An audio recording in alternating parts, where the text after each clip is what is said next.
और दिनों की तरह वो भी एक आम दिन ही था, जब मध्य प्रदेश के नर्मदापुरम की पुलिस अपने कामकाज में लगी हुई थी। इतने में एक लड़का बहुत ही घबराई हुई हालत में वहाँ पुलिस स्टेशन में पहुँचता है और वहाँ पर पुलिस से ये कहता है कि मुझे इंस्पेक्टर साहब से मिलना है। पुलिस वाले उससे बैठकर पूछते हैं कि आखिर मामला क्या है?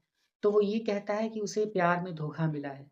शुरुआत में पुलिस वालों को यही लग रहा था कि उसे प्यार में किसी लड़की ने धोखा दे दिया है। लेकिन जब पुलिस वालों ने पूछा कि उस लड़की का नाम क्या है, तो वो पुलिस वालों से ये कहता है कि उस लड़की का नाम नहीं, उस लड़के का नाम है शुभम यादव। पुलिस वालों के पैरों तले ज़मीन ही खिसक जाती है। तो आखिर कौन था वो लड़का? कैसे उसे एक लड़के से ही प्यार हो गया और कैसा धोखा उस लड़के को मिला था? आज की इस वीडियो में आपको बताने वाले हैं।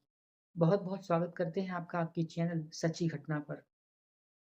दोस्तों कहते हैं कि जैसे-जैसे एलजीबीटीक्यू का ये समाज आगे बढ़ रहा है, जैसे-जैसे गे रिलेशनशिप, लेस्बियन रिलेशनशिप और इस तरह से ग्लोबल रिलेशनशिप को मान्यताएँ मिली हैं और भारत में इसका प्रभाव काफ़ी हद तक देखा जाने लगा है।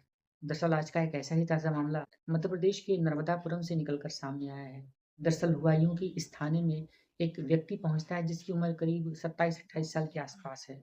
वो ये बताता है कि अब्दुल्लागंज के एक 27 साल के युवक से जिसकी नर्मदापुरम में उसकी बहन की ससुराल पड़ती है, उसकी बहन के ससुराल में आने-जाने के दरमियान ही उसकी मुलाकात एक लड़के से होती है, जिसका नाम था शुभम यादव। अब ये 27 साल का लड़का जब अपनी बहन के ससुराल अब्दुल्लागंज जाता था, तो इस 27 साल के युवक की मुलाकात उस लड़के से होती है, जिसका नाम शुभम यादव है। तो शुभम यादव जिस लड़के से मिलता है, दोनों के बीच में कैजुअल बातचीत होती है। बातचीत के बाद दोनों के नंबर्स एक्सचेंज हो जाते हैं। ये नंबर्स एक्सचेंज होने के बाद दोनों के बीच में रिश्ता दोस्ती से कुछ आगे बढ़ने लगता है और रिलेशनशिप तक पहुँच जाता है।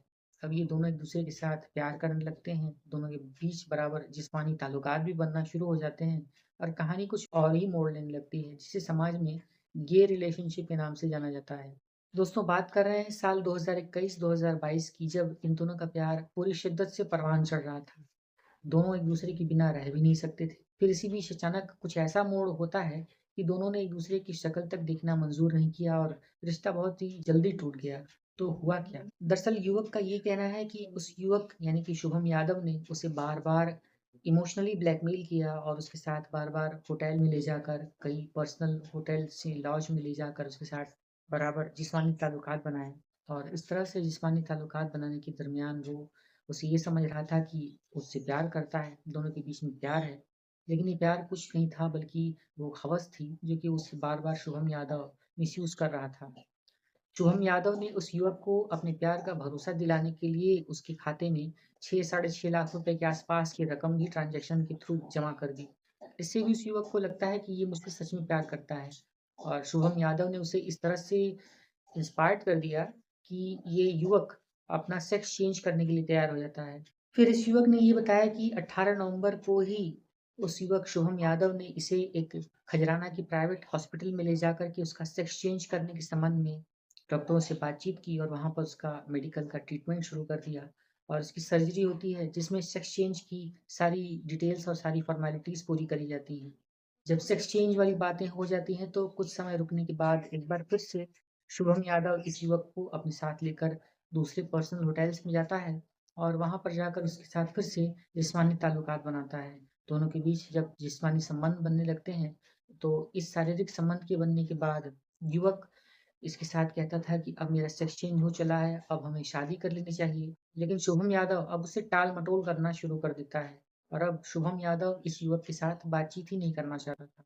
फिर इसी बीच बातों-बातों में ही 25 दिसंबर को भी इस युवक को शुभम यादव ने अपने पास बुलाया और नर्मदापुरम के एक होटल में ले जाकर उसके साथ फिर से दुष्कर्म किया, जिसे यूँ कहें कि इसका हैरेसमेंट किया और इस प्रकार से जब बराबर हैरेसमेंट होता है, तो शुभम यादव इससे अपना मतलब पूरा करके किनारे हो जाता है। इसके साथ मारपीट करना शुरू कर देता है और इसे बराबर ब्लैकमेल करना शुरू कर देता है। दोस्तों इतना ही नहीं, उस युवक का तो ये भी आरोप है कि उसने 18 दिनों तक उसे अपने घर में बंधक बनाकर रखा, उसके साथ तरह-तरह से जिस्मानी ताल्लुकात बनाए और तरह-तरह से यातनाएँ दी, शारीरिक यातनाएँ दी, खराब ओवरडोज़ वाली दवाएँ दी और यहाँ तक कि उसके साथ तंत्र-मंत्र जैसी घटनाओं को भी अंजाम दिया। सुनने में तो ये बड़ा अजीब-सा लगता है, लेकिन शुभम यादव ने उसके ऊपर हर तरीके से अपना प्रभाव जमाने की कोशिश की। उसके ऊपर तंत्र-मंत्र तक का प्रयोग किया और जब रात में उसके साथ तंत्र-मंत्र वाली सारी चीज़ें कर लेता था, तो एक बार फिर से उसके साथ जिस्मानी ताल्लुकात बनाता था और गलत हरकतें करता था।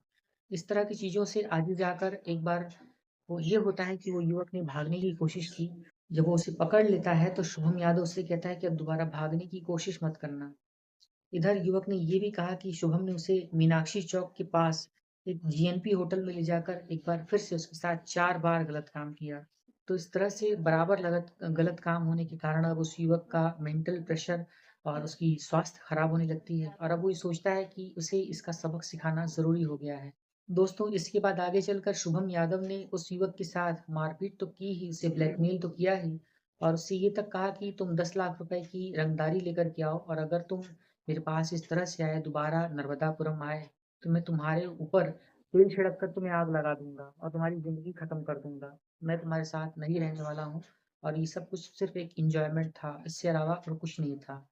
इस तरह लगातार धमकाने, डराने और ब्लैकमेल करने के बाद, जिस्मानी ताल्लुकात बनाने के बाद, दुष्कर्म करने के बाद और तरह-तरह से तंत्र-मंत्र की क्रियाएँ करने के बाद और मारपीट करने के बाद, जब युवक बहुत ज़्यादा डर जाता है, आज़िज़ आ जाता है, तो अंत में उसने भोपाल के ही किसी गांधीनगर थाने में जाकर के एक कंप्लेंट दर्ज कराई और गांधीनगर थाने में जब कंप्लेंट दर्ज होती है, तो वहाँ तो चूँकि ये मामला जो था वो नर्मदापुरम थाने का था, तो उसे गांधीनगर थाने से स्थानांतरण करके उसे नर्मदापुरम भेज दिया गया।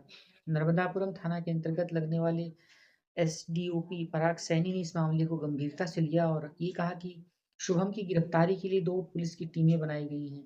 फिलहाल शुभम यादव इस समय फरार है और देखना ये है कि अब तक वो पकड़ा जाता है और कब पकड़ा जाता है। आगे माननीय न्यायालय इसके ऊपर क्या एक्शन लेती है और इस युवक को या इस पीड़ित युवक को न्याय मिल पाता है या फिर नहीं, या फिर ये फाइल ठंडे बस्ते में कहीं गुम हो जाती है।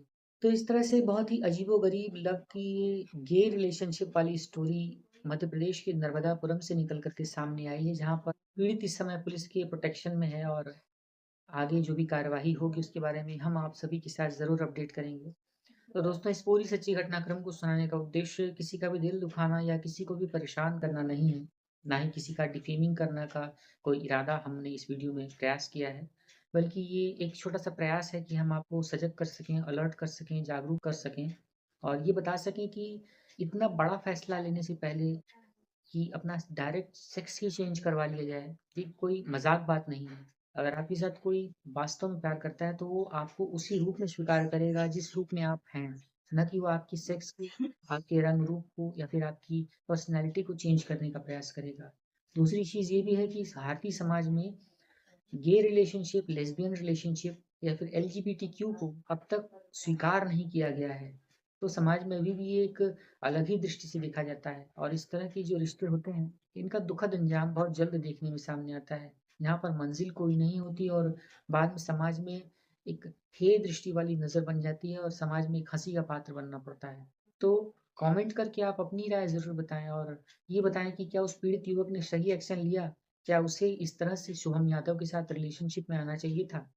क्या इस तरह के रिलेशनशिप को सरकार द्वारा मान्यता देनी चाहिए? या फिर आपके मन में जो भी प्रश्न और विचार हों, कमेंट बॉक्स में आप हमें ज़रूर बता सकते हैं। हम आपके कमेंट को ज़रूर पब्लिश करेंगे, आपके नाम के साथ, आपके शहर के नाम के साथ ज़रूर उस सवाल का जवाब देंगे।